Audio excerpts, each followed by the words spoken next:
Welcome to Is Utopia Possible?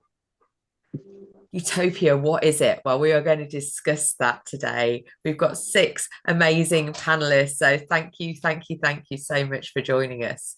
So let me have a little introduction of everybody is. So if I just ask you your name, a little line about yourself that you want to bring to this panel today. Have we lost somebody?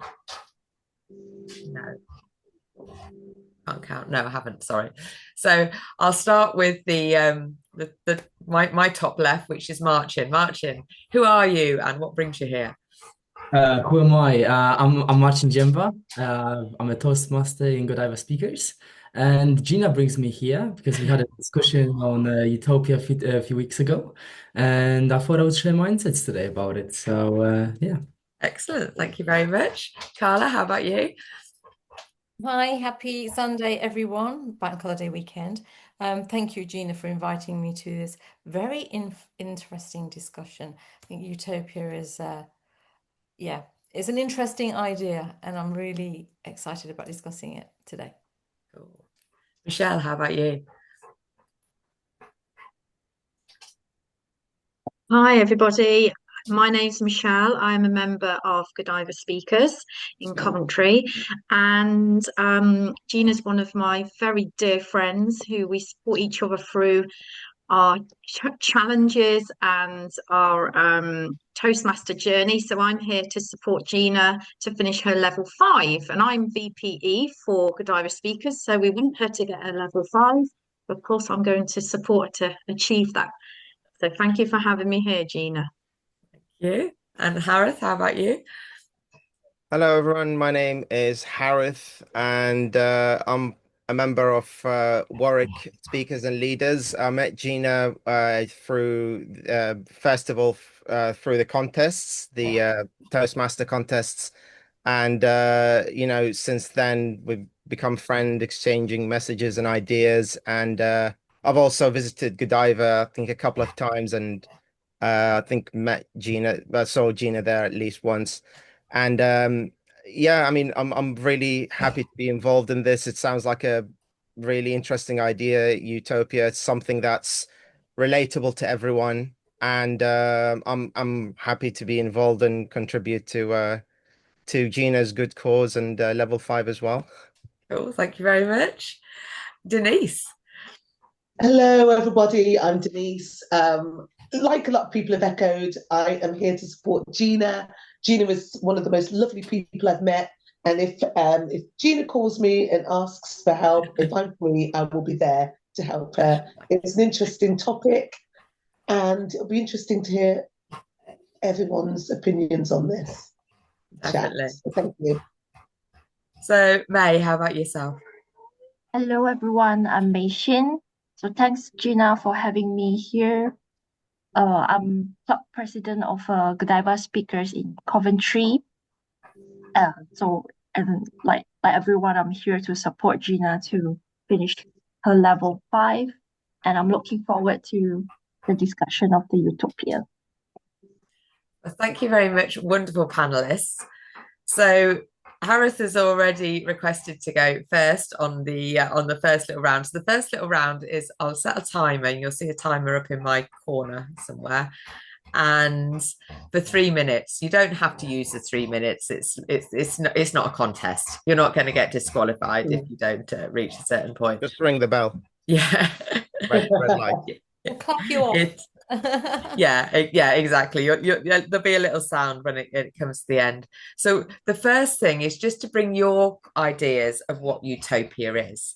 And if anybody's heard my Utopian Seeds speech, you'll know that the word Utopia actually came from 500 years ago from Sir Thomas More, who was King Henry VIII's advisor. And actually, he ended up getting his head chopped off by King Henry VIII. But in amongst all the chaos of the medieval England, this guy came up with the idea of Utopia, this land where everything just works out nicely. Everything is sort of perfect. Perfect. Is there such a thing as perfect? So today we're going to explore actually what Utopia could be your ideas of what your utopia might be, and whether or not you actually think it's possible. So there's no right or wrong answer to this. It's just discussion. So we'll start off. We'll do a round, and if anybody has a request to go next, then ping me. If not, I'll just pick somebody. And then after that, what we'll do is we'll open up the round again when everyone's heard everyone else's ideas and maybe come up with some questions or some. We'll just go with the flow with whatever it feels like. So if anybody's got anything they want to contribute, they put their little hand up on the thing, so we're not all shouting over each other, and we get to listen in, and then we'll have maybe up to a minute each to discuss or ask any questions. Does that make sense? Excellent, excellent, excellent. Right then, Harith, thank you very much. I'm going to start the timer. So if you want to bring to the table, in your opinion, do you think what is your utopia? Do you think it's possible, and why not? Well, first of all, apologies, I'm going to go a bit heavy on this subject because there is no way to I don't know, at least for me, there's no way to make it light. And I know everyone's it's morning time, everyone just needs something light, a bit of a light-hearted conversation maybe. But the subject is quite deep, and yeah, sorry for everyone. If you fall asleep, just feel free. But basically, what I mean, I think first of all, utopia is possible.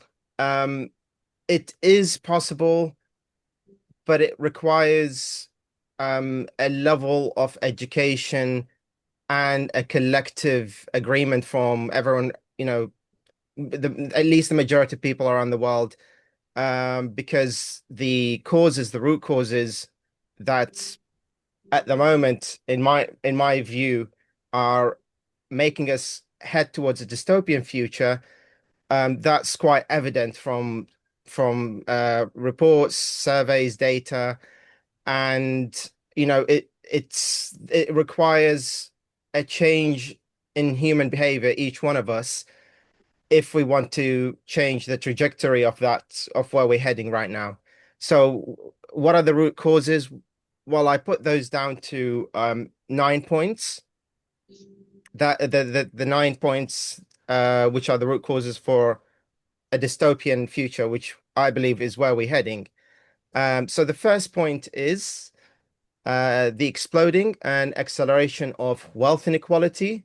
So we live in a system which is rigged, which has rigged policies and regressive tax systems that favors billionaires and multinational corporations who pay little taxes, and essentially hollowing out the middle class, which is the majority of the world's population, and concentrating the power and the wealth in the hands of the few.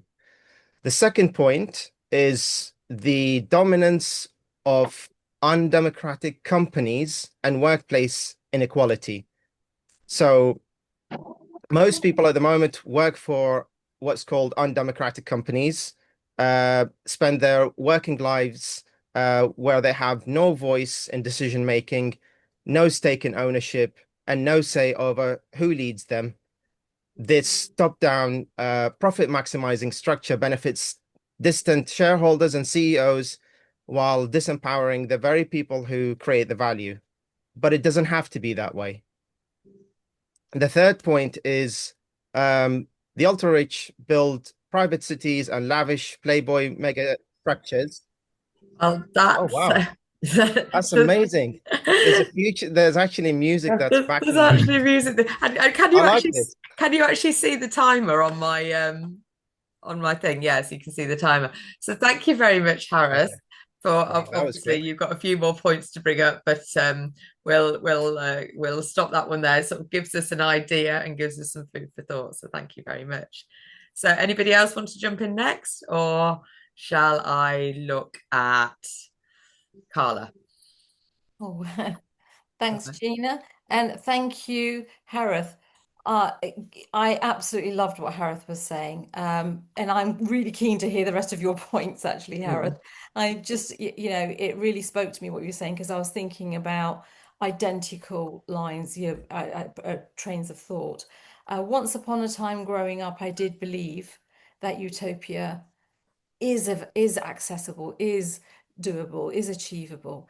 But that was a long time ago. And I think when you've been through the comedies and tragedies of life, as I have certainly, I think, I know Gina knows my story, and some people do, most people don't.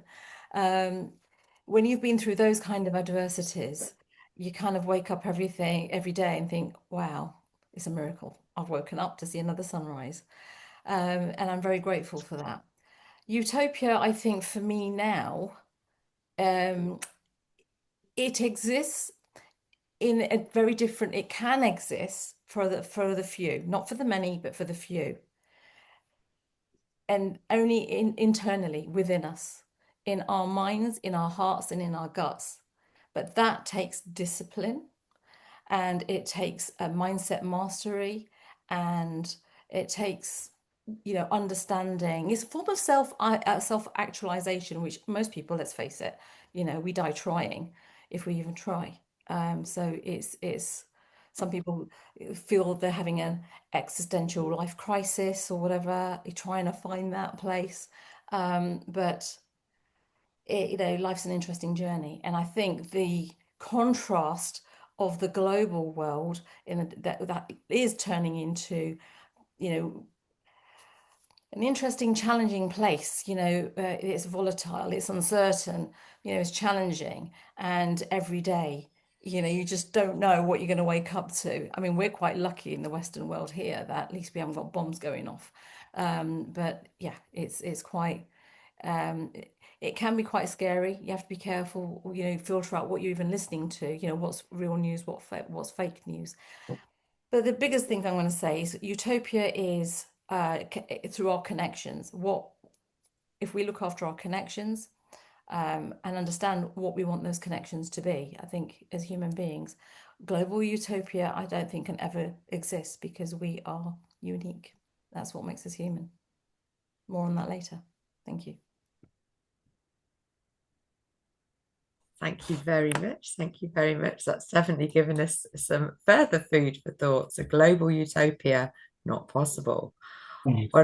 What about you, Marcin? What do you think? What do I think? Oh, how exciting. I'll wait for the timer to start. There we go. All right. I have a different perspective, I think. I think we are living in a utopia right now. Yes, I think we are living in a utopia. I think it's a wonderful time to be alive. It sounds odd, but when you look at it, even 500 years ago, you used to live in a village, you used to farm your wheat. Before you don't know what's gonna happen. 30 men go to your village, destroy everything, take all you have, kill everyone. Back then, you had diseases. You had a lot of diseases. You had a lot of power struggles. You had so little individualism. Only, like I said, the rich and powerful could make ideas and form, these lavish parties. Nowadays, you look around, every single person, if they want to, wow, they're having a party. Wow, this person is creating this masterpiece. Wow, these people are creating these incredible video games where you can have wars, and then instead of people fighting on a battlefield, you have now hundreds of players fighting in these video games over same ideas, where power controls sugar, but without shedding blood. So yeah, and another one recently, this is the most recent invention, I think the invention of internet and how free it was. I think it was like some of the peak of utopia we could possibly have. It was some of the times when us as individuals, we truly put our own individualism and our own art on showing, and we've created some incredible inventions, incredible storytelling, incredible art.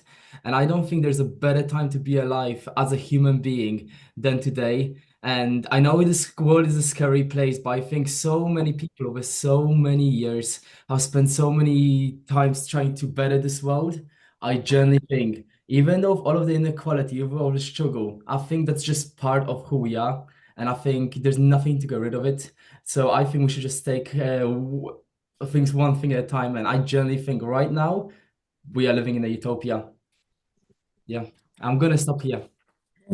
Wow, well, thank you for definitely bringing a shift of perspective and lightening that. That's really cool. So, how about you, May Shin? What are your thoughts on Utopia? Right. So before Gina brought up like this topic in her speech, to be honest, I never really thought much about like utopia or dystopia. So I have to look it up. But when I looked at the definition of a utopia, so it's a perfect society in which like people work well together with each other and are happy. So realistically, I think it's not possible because we can't change human nature and like everyone is a different individual, we have different ideas and opinions, and even everyone will have like a different version of utopia. So the truth is that it's not going to be universal, and our aim is not going to be universal. But having said that, I believe we can strive for utopia, like having an ideal um, to aim at. It will make the world like a better place. So my version of utopia is where like people work together as a community. But for people to work as a community, I believe that empathetic will play an important role in helping us to aim towards utopia. Yeah, so that's my thought. Wow, well, thank you very much. A more empathetic world, definitely.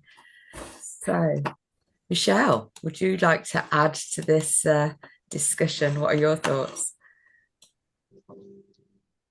Similar to Carla, as a little girl, most of my life actually, up until till I was 35, I dreamed of Utopia. I dreamed of this magical place. And I was quite angry and frustrated because Utopia didn't exist. I wanted everyone to be holding hands and dancing around the fire and projecting our love out of our hearts, because I know it's in there. However, growing up, going through life challenges, and being where I am right now has really changed my perspective on that, because I now feel that I have inner utopia because of life challenges, because of negative experience, dystopia. So it pushes us to make things to want to be better. And I believe that we can make our own little inner world of utopia. It takes a lot of strength, from the spirit, from the mind, a lot of self-educating ourselves, and I think most of that comes on, on the spiritual path of learning how to balance the energies on this planet. So do I think that we can achieve utopia? Whilst there is an ego on this planet, which we would probably all agree, no, we will not. There's something still inside of me that's kind of saying it could be possible. It could, if we all could come together and educate ourselves and transform ourselves. It's going to take, what, millions of years for that. Again, do I want it? Not really, because I've come here today unprepared, and that's how I live my life. It's fun, and I think I would be bored if we were in Utopia and everybody was smiling and happy, and we'd be like, well, we need to, like, I would want something more deeper than that. What would I ask for if in my utopia, what I would like on this planet is for children not to suffer, and no war, and our elderly. Awesome, thank you so much. Yeah, that definitely speaks to me. So Denise, bring in your thoughts to the table, and then we can go further. Let me just reset the clock. There we go. Hello, everybody. Like Michelle, I've come a bit unprepared for this. I've listened to what everyone said, and it's a deep, deep, deep, deep topic. So I grew up in a very religious background, church, very, very religious church, and now I'm out of it. And I look back, it's almost like a cult. But living that life was almost like a form of utopia, because you're in this little world, and you're living within these rules, and it all seems amazing until you leave, and then you're like, oh, that's a bit messed up, and that's messed up, because it always has this very set form of ideology. And I think it was, who said that? Yeah, because everyone's got a different version of utopia. So I think there's little pockets of utopia as people, but it takes a group of people who all have the same idea of utopia to live together in a small community and take care of each other. I don't know if we can do it on a global scale, as I know other people have said. I'm trying to think of some of the things like Michelle said about getting a bit bored if everything is perfect. And it's weird because you think about being a parent, and I think most people say being a parent is the hardest job in the world, but it's also the best job in the world. So it's almost like humans, if things just run smoothly, that equals boredom. And almost to make life wonderful, we need the lows to make us appreciate the highs. So if we go for this utopia where everything is perfect all the time, I almost think there's something in us as humans that would then become that wouldn't then be great. It would become boring, and then you'd need something to give you highs and lows. I mean, that's just, I'm grabbing at thoughts. Martin said about living in utopia now, and in a way he's right, as in not for everybody on the planet, obviously, but for us in this society where we've grown up with food on the table, haven't experienced a war in our society, living here in England, been able to have an education, able to fight for equal rights. In a way, this is utopia. I've grown up being able to think, I want to be an actress, and I was able to fulfill that dream. So in some ways, some of us are living in utopia. So again, oh gosh, it's in Batchimaya.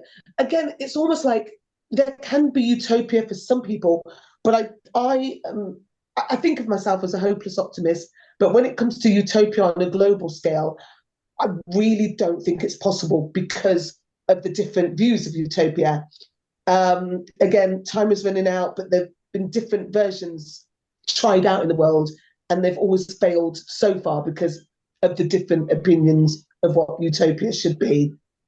I hope it's possible. I think in your mind it is, but not on a global scale.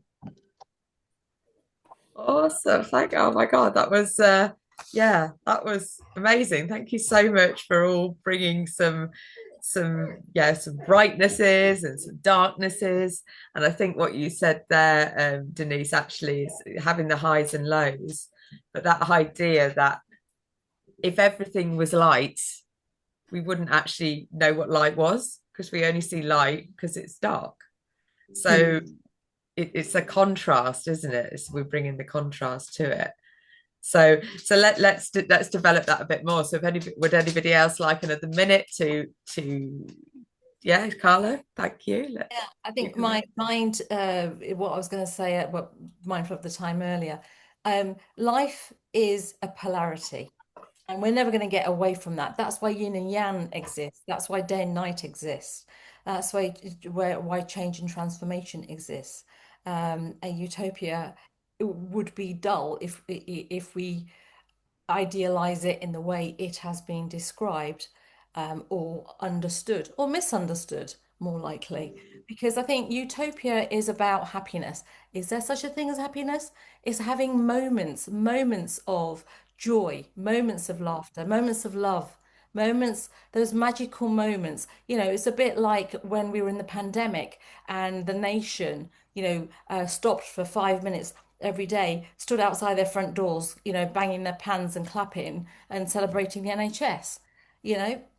That was a form of coming together as a community. It's that human connection piece that I was talking about in my introduction. I think, designed to be alone. We're designed to be connected. More on that later. Thank you. Does anybody else want to come in with some more? Um, Yeah, go. just again, that thing about Utopia, because I sometimes think about my life now and I think what would make it more amazing. And I just think, oh, yeah, if I had a bit more money, had this house, had this, then it would all be perfect. But how many people do we know who've live in a mansion, they've got more money than they can ever have, and they're still unhappy, they're still craving for more. So again, there's something about that as humans, it's weird. We just don't seem to know, or a lot of us, or maybe some of us don't seem to know when we've got it as good as you get. It's like, all these millionaires, how much money do you need before you can just give half of it away? And that's something I never understand. I just think, I haven't got that much. I'm happy most of the time. But I think it is really about your mindset and community. As Carla said, it's about connection. You can't be happy without connection to people, I don't think. And love, giving it and receiving it. Yeah. That's beautifully well put in the minute. That's very good.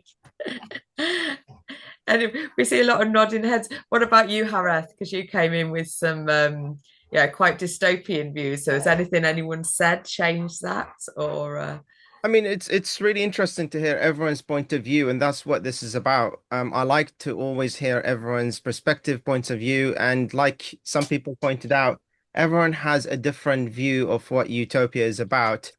Um, I mean, of course, if you compare where we are now compared to 500,000 years ago, of course we're better off. But I'm trying to compare it to our parents' generation, the baby boomers, the last 30, 40 years. And I'm trying to uh, uh, pick it out from tangible things that are happening in life, such as rising cost of rent, of mortgages. Our parents' generation, mortgages were an expectation. In our generation or Gen Z, it's now becoming almost a dream to have a mortgage.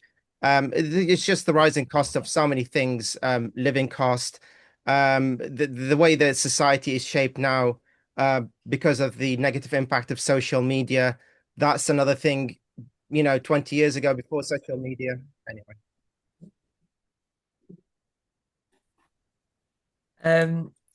Does anybody want to come back and Carla, go. Had I had a bit longer, I was going to go on and talk about exactly what you've just mentioned there. I've been a lone parent for 18 years and I'm an empty nester now.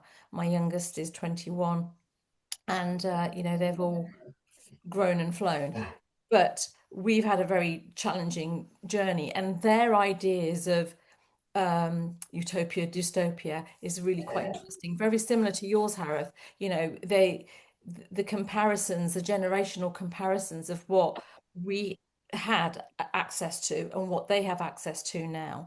I'm not surprised. Social media is all well and good, but I don't see the right type of support that's going to actually get that young generation and the next generation and the generation after that, doing the things that they aspire to do, and that has been passed down from generations.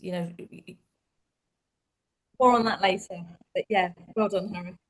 Yeah, it would be quite interesting to have like a sort of a young. We've got a few younger ones in the group, but yes, a really sort of try and get my son down to talk about it, but he's doing his thing. So, how about you, May? Have you got anything that you'd like to, have you heard that you want to come back up? I guess it's only maybe adding to what Denise was mentioning about people who are have everything that we thought what we wanted, but they are probably still not happy, is still going for a higher utopia. So but I think as human nature, maybe it's the process of chasing it, the idea of working towards a aim or goal that actually makes the process interesting, instead of once we achieve it, maybe it just feels like, oh, is that it? So also like adding to it is, so if we like created utopia, the world that we define as utopia, would like the next generation or our children accept it, or would they actually have to face their own difficulties and create their own utopia? That's really interesting, because I sometimes think that because as parents, you tend to, the idea is that you give your children what maybe you didn't have, you enable them to go forward in life so they can have a wonderful life. But then I do sometimes think that if they have it all already, they've got nothing to strive for. And actually, if they grow up with the whatever challenges they have, then that gives them a direction in life. So it's really interesting how you've sort of written down there, almost working towards utopia, or whatever we're calling it, utopia, but working towards more really is our growth, and is maybe that's the reason. Michelle, how about you? What you got anything else to add? Well, I'm thinking about so much from what everyone's been saying.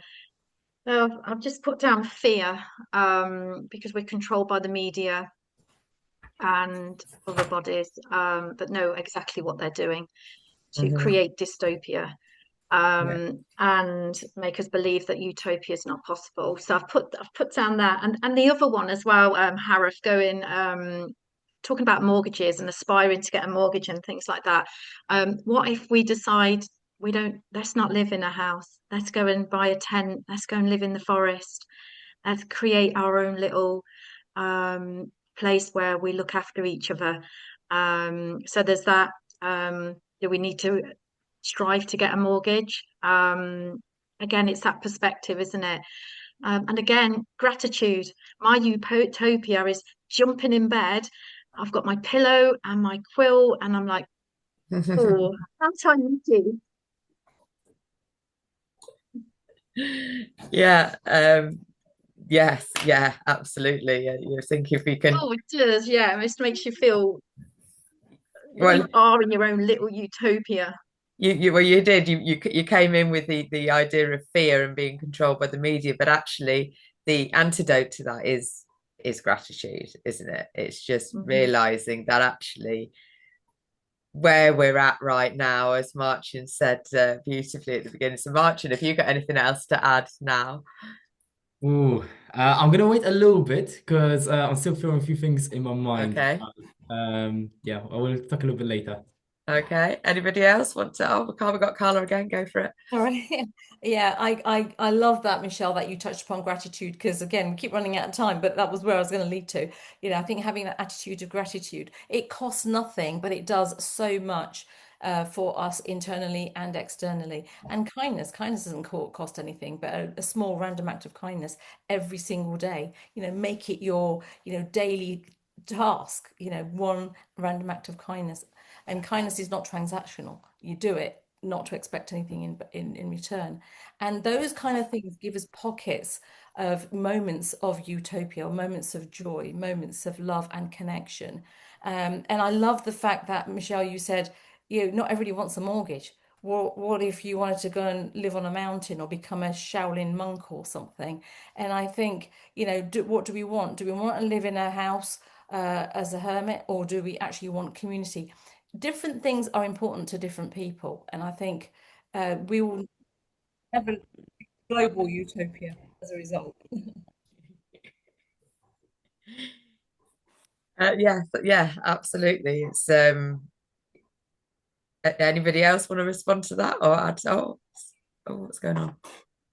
Oh, Denise, go for it. Okay, so a couple of things. Talking about Harith and, well, no, the future. I've got a child, 12-year-old, and quite often I worry about the future, and it's more to do with AI and all of that. And I think part of me thinks, oh my gosh, this is almost at the peak, and I'm very worried about the future. And because I just think with AI, so many jobs are going to go. And so that in a way makes you think, oh my God, have we peaked and we're going down? So there's something about that really worries me. But what Michelle said about, actually, it's not about the size house that makes you happy. we could be happy living in a tent, or if we have to go and live in those containers, because again, it's my point, if people live in mansions and they're really unhappy, kids live 4 kids or 10 kids in a tiny room and they can be happier. And also about what Carla said about random acts of kindness. I think utopia is within yourself. And if you do random acts of kindness, it not only spreads love and kindness, happiness to that person, but you're filled with happiness in your heart. So I do think it has to emanate from you outwards. It's your mindset. You can have nothing, but actually it's can fill you with happiness. And I think it's almost a spiritual journey that we're on this planet, that to find utopia. I don't think we're going to find it working together. Sorry. Okay. Anybody else want to follow that one? I mean, for me, I do understand the points, and it's definitely you've got to have always a positive outlook on life. Absolutely, you got to have gratitude, and you've got to have the sense of community. I'm all up for that, but I'm talking about things in reality, and try and tell that to over 20% of the UK population who are living in poverty right now. That's a rise. That's risen over the last 20 years. And, I know people who are unable to afford to put the heating on to actually make it through the week and have enough food. And they're working a job, but the job just doesn't pay enough. The rent itself is taking most of the income. And it's just the simple fact is the living cost has risen dramatically over the last 10 years. It's just so many people are unable to afford just the basic stuff. It's quite interesting that money's come up quite a lot, and what people have and what people are able to afford. So I guess I think if you look at actually what the original utopia was about, there was no money. People didn't have money wasn't a thing. Money's only an exchange, isn't it? So if money wasn't a thing and people just had to, barter and swap or share, it's yeah, maybe money's the idea of money and having something, even if it's only bits of paper or now bits of plastic, that's supposedly worth something, until somebody says it's not worth it anymore. Because just like that, you can have loads of money, but you could spend £1,000 worth of goods with today, maybe in a year's time you can only buy £100 worth of goods, and actually, so what you thought was valuable isn't. So I don't know, has anyone got any thoughts about how money could or couldn't be in a utopian world? I don't think it's about money. I think it's about, options and accessibility. It's, people's lifestyles, and how do we exist? How are we existing? How are we living?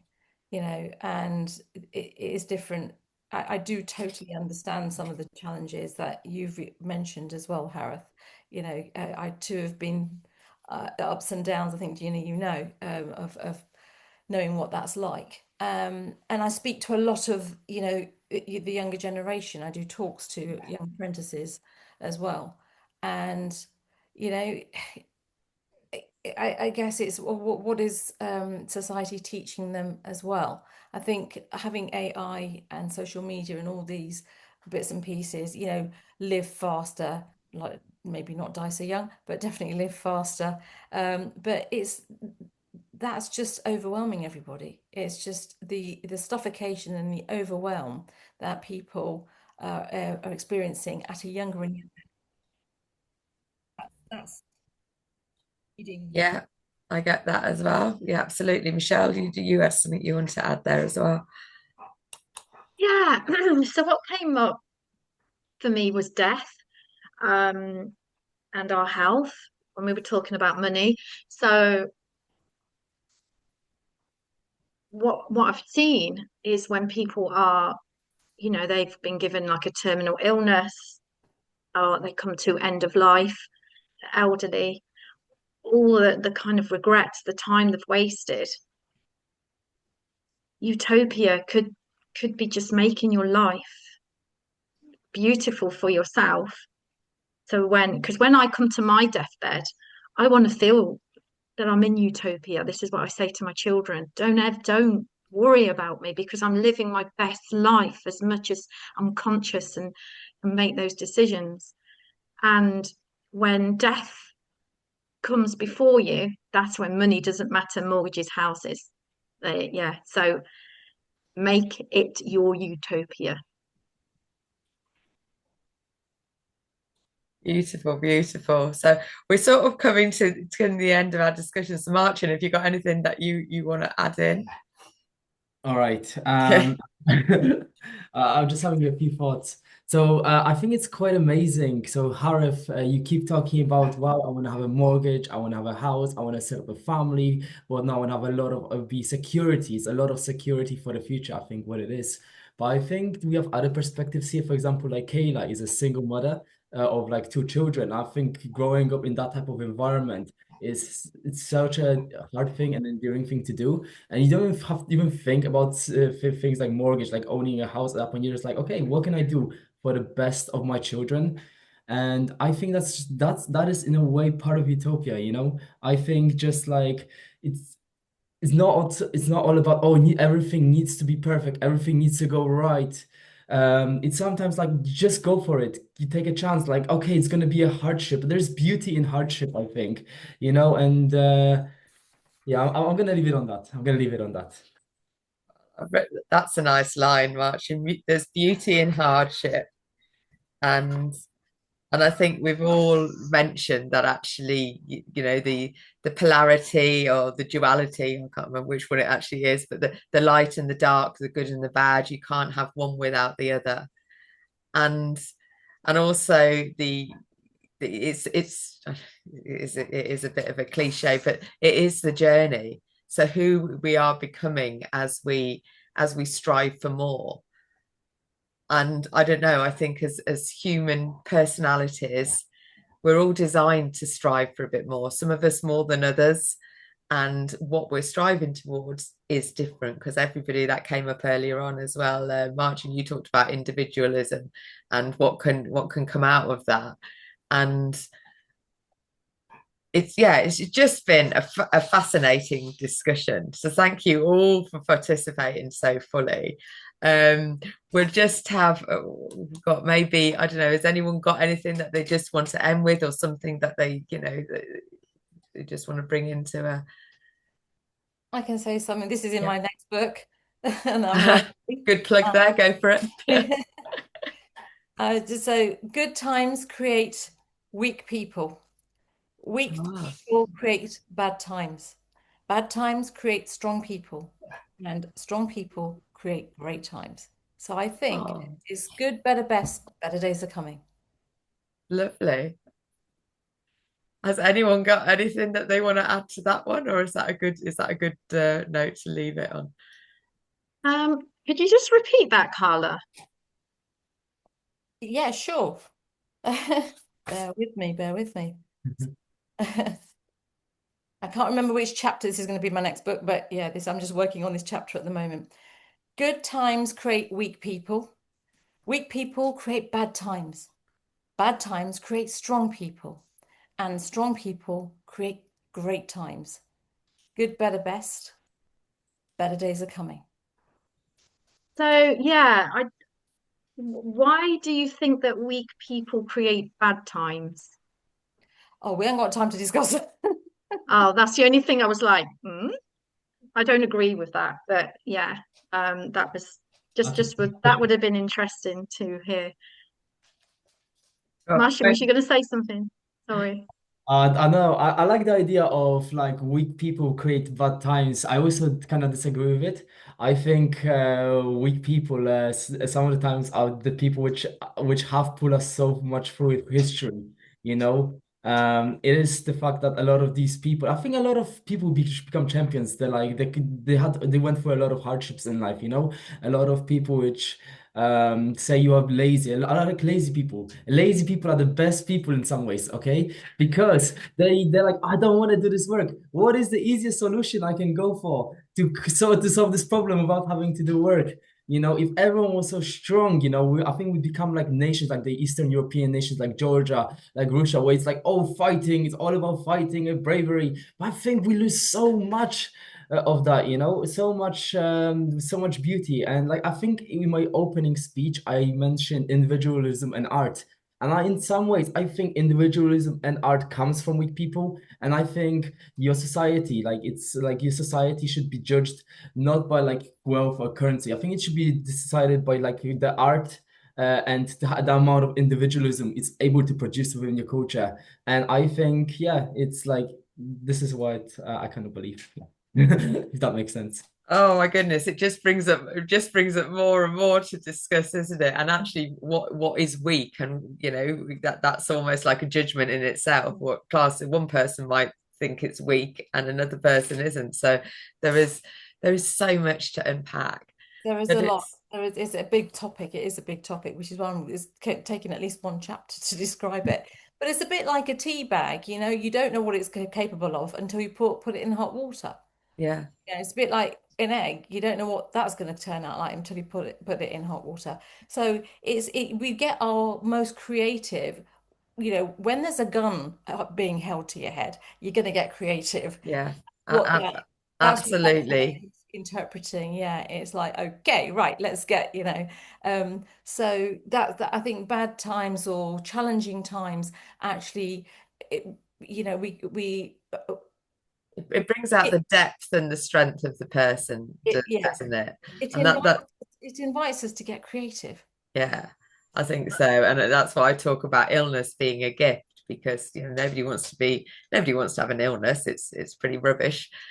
But it does, you know, you see people with all sorts of challenges, you know, the what was it, the disabled games, they're not called disabled games, are they? That's not Paralympics. yeah, the Paralympics, and what that brings out. And they're just such incredible stories of people with that have all gone through some sort of hardship. So I think, yeah, you're all right. It's not about being right or wrong, but yeah, Can it's I good. just, Yeah, sorry, can I just say something to respond here? Again, a lot of good points here. I think people are, I'm not sure if what people are bringing the points are kind of implying that the doom and gloom point here. I'm not saying that at all. You know, human perseverance and you know the human spirit is a wonderful thing because you know we're all tested and we can all stand against adversity. What I'm trying to bring the point here is from facts and data. And, you know, over the past 20, 30 years, all I'm saying is that things are heading in a direction that is not favorable for the middle class, the majority of us, and certainly the working class. Or, you know, I'm not saying it's about money and, you know, it's about wealth and everything should be perfect. I never said that. What I'm saying is that all of the things you guys have you know mentioned about human perseverance and you know should be grateful, it's all good, but at the end of the day you need the basic living and human rights, you know that gives you dignity, such as just being able to have somewhere to live, to be able to afford utility bills, to be able to afford the food costs, and all of these things have the data shown that that they're rising in cost over time, and it's going to continue that way unless we address the root causes of these issues, which obviously I haven't been able to mention a lot of them because of time. But you know, it's wonderful to be positive, but there are things that are happening in the world, and we can't be blind to them. We need to see these things that are happening uh, and be able to kind of come together to be able to address these issues. So that's all I'm saying is that, you know, there are a lot of things that are happening which are unfair in the world. And if we are educated about these things, such as the policies that are not in favor of the majority of us, Okay, I'm gonna Yeah. Yes, stop that there, because we're sort of coming to the end of our time, and I definitely want to end people on a high. And as somebody who doesn't watch any news and doesn't get caught up in the fear of the, all the unfairnesses, I'm going to challenge that we need to be educated in the unfairnesses, but we haven't got time to talk about that right now, because I'm not necessarily thinking that will it embrace and increase our vibration. And I think personally that the only control that we've really got is within ourselves. And we do have a choice of what we focus on, and we can focus on the fear, and we can focus on all the unfairness, and we can focus on all the wars and all the terror that's going on, or we can look towards the light, and we can choose to be grateful, we can choose to be kind, we can choose to embrace our laziness and embrace our growth opportunities, and bring that love and joy into the world. Because this earth of ours has got both, hasn't it? It's got the good and it's got the bad, it's got the fear and it's got the love. And just like I said in my speech, it's what seed would you like to be growing? What seed would you like to water every day? The utopian or the dystopian? So on that, I'll just end it there. And thank you so much for all your wonderful participation. I really appreciate all of you spending your time on a bank holiday Sunday morning with me. It's been a joy.